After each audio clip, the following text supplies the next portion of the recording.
जयंती के प्यारे विद्यार्थी ध्यान दें। आज के इस वीडियो में हम मनु भंडारी जी का जो जीवन परिचय वो देखने वाले हैं। जिस प्रकार मैं आपके क्लास 10th की लगातार साइंस, सोशल साइंस और हिंदी की लगातार क्लासेस में आपके प्रोवाइड करा रहा हूँ, जिसमें मोस्ट इंपोर्टेंट क्वेश्चन जो कि 100% वार्षिक परीक्षा में आने वाले वही क्वेश्चन मैं आपको प्रोवाइड करा रहा हूँ। देखिए, आज की इस वीडियो में हम जीवन परिचय देखने वाले हैं मनु भंडारी का। तो जब भी आप किसी भी लेखक कवि का जीवन परिचय लिखे तो एक विशेष ध्यान आपको ये रखना है कि जब भी जीवन परिचय तो उनका जो जन्म है वो किस सन में हुआ, कौन से गांव, कौन से जिले में हुआ, उनके माता पिता का नाम, उनका बचपन का नाम तथा उनकी मृत्यु कहाँ हुई और कहाँ से उन्होंने शिक्षा प्राप्त की, यही आपको जीवन परिचय में लिखना है। तो यही मैंने लिखा हुआ देखिएगा। मनु भंडारी जी का जन्म सन 1931 में मध्य प्रदेश के मंदसौर जिले के भानापुरा गांव में हुआ। आगे बात समझ में क्या है, जो मनु भंडारी जी है उनका जन्म कब हुआ था? सन 1931 में। और कहाँ पर हुआ? मध्य प्रदेश के मंदसौर जिले के भानपुरा गांव में हुआ था। इनकी जो शिक्षा है वो अजमेर मतलब राजस्थान में हुई। युवा अवस्था में स्वतंत्रता आंदोलन में भाग लिया था, मतलब जब स्वतंत्र आंदोलन हुआ था तब इन्होंने क्या किया था, उसमें भाग लिया था, है ना। और ये प्रारंभ से ही हिंदी साहित्य सृजन से जुड़े हुए हैं।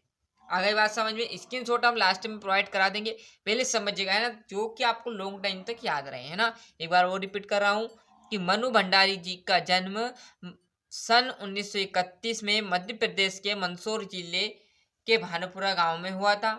इनकी शिक्षा अजमेर राजस्थान से प्राप्त की इन्होंने। और युवा अवस्था होने के कारण इन्होंने क्या किया था, जो स्वतंत्र आंदोलन था उसमें इन्होंने बढ़ चढ़कर भाग लिया था। और ये प्रारंभ से ही हिंदी साहित्यिक सृजन से जुड़े हुए व्यक्ति थे। रचना कौन कौन सी लिखी?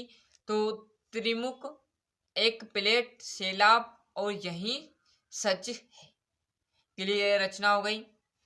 भाव पक्षी है, तो भाव पक्षी में क्या लिखना रहेगा, जो भी इन्होंने जो रचना लिखी है ना, इसमें कैसा वर्णन किया गया है, क्लियर। तो वो ही भाषा में लिखा जाता है। तो भाषा में देखिएगा, मनु भंडारी ने बोलचाल की व्यवहारिक भाषा में साहित्य रचना की है। अपनी आवश्यकता के अनुसार तत्सम, तद्भव, देशज शब्दों का प्रयोग किया, मतलब जैसे जैसे इन्हें शब्द की आवश्यकता पड़ी वैसे वैसे इन्होंने इनका उपयोग किया है। तो मनु भंडारी ने बोलचाल की व्यवहारिक भाषा में साहित्यिक रचना की है।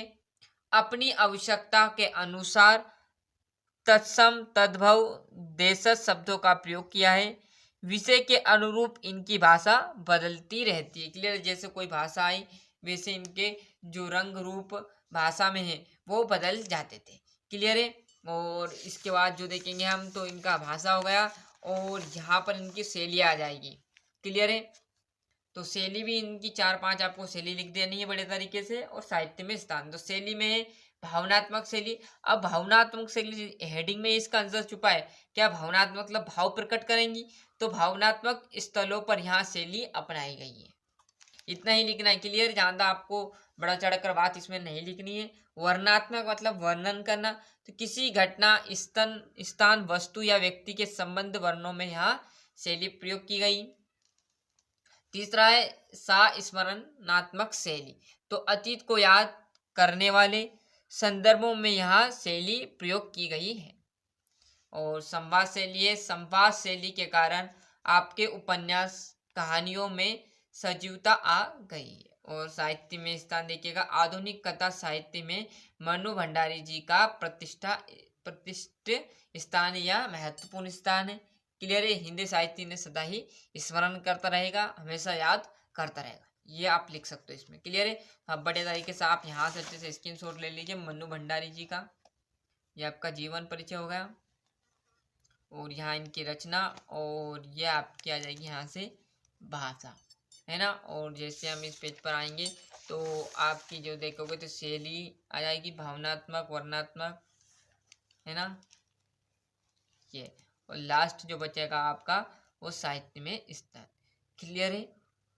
मिलते हैं इसके नेक्स्ट वीडियो में। आज के लिए इतना ही। और अभी तक आपने चैनल सब्सक्राइब नहीं किया है तो फटाफट हमारे चैनल को सब्सक्राइब कीजिएगा और अधिक से अधिक इस वीडियो को शेयर कीजिएगा, जिससे प्रत्येक विद्यार्थी क्लास 10th के अच्छे से इस चैनल से तैयारी कर सके और आगे जाकर अच्छे से अंक ला सके। आज के लिए इतना ही, मिलते हैं इसके नेक्स्ट वीडियो में।